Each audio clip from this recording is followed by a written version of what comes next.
My name is Chloe Miller, and I have died once. During my junior year, Braden Foster led a group of bullies who tormented me for 2 years. My best friend, Sienna Hill, stole my private diary, photocopied it, and scattered the pages like flyers across the entire school. Our homeroom teacher, Mrs. Gable, simply said, "It takes two to tango, Chloe. You should reflect on your own behavior." By the time the SATs rolled around, my mind was filled with the images of those flyers plastered in the hallways. My hands shook so hard I couldn't even hold my pen. I failed my exams, my life collapsed, and I died of stomach cancer at 28. When it was diagnosed, it was already terminal. I didn't even have enough money for treatment. As I lay on a gurney in the hospital hallway, I had only one thought: if only I could do it all over again. Then I woke up. My pillow was soaked with tears. I was woken up by the sound of my own sobbing. When I opened my eyes, I didn't see the white ceiling of the hospital. Instead, I saw the dusty chandelier in my childhood bedroom. The junior year class schedule was still taped to the wall, and my unfinished summer homework was scattered across the desk. Outside, the cicadas were buzzing loudly in the August heat. I froze for a full 10 seconds. Then I lunged for my phone. The date on the screen made my hands tremble. August 30th, 2022, the night before the first day of senior year. I threw off the covers and rushed to the mirror. It was a 17-year-old face. No sickly yellow tint from chemo, no sunken eyes, no gray shadow of death. It was me, 17, alive, and everything had yet to happen. I collapsed onto the bathroom floor, hugging my knees, and cried like a wounded animal. Every memory of my past life replayed in my head like a horror movie. On the first day of junior year, I brought a physics bridge model I'd spent all summer building to class. Braden Foster walked past my desk and accidentally knocked it to the floor, crushing it under his boot. The whole class laughed. As I knelt to pick up the pieces, he sneered, "Garbage made by a loser is always fragile." Sienna Hill whispered next to me,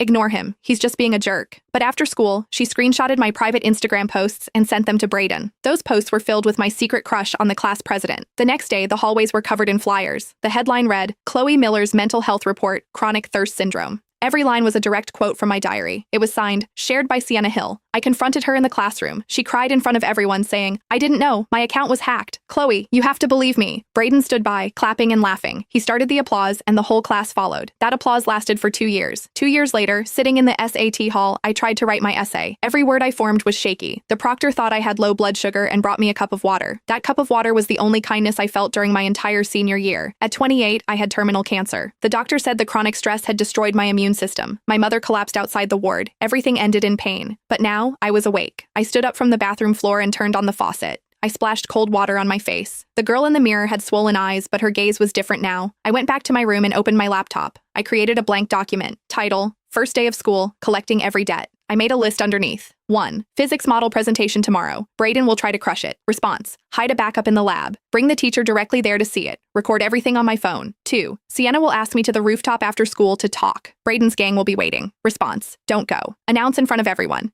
If anyone touches me again, I'll make sure they lose their college eligibility. 3. Mrs. Gable favors Braden because his family donated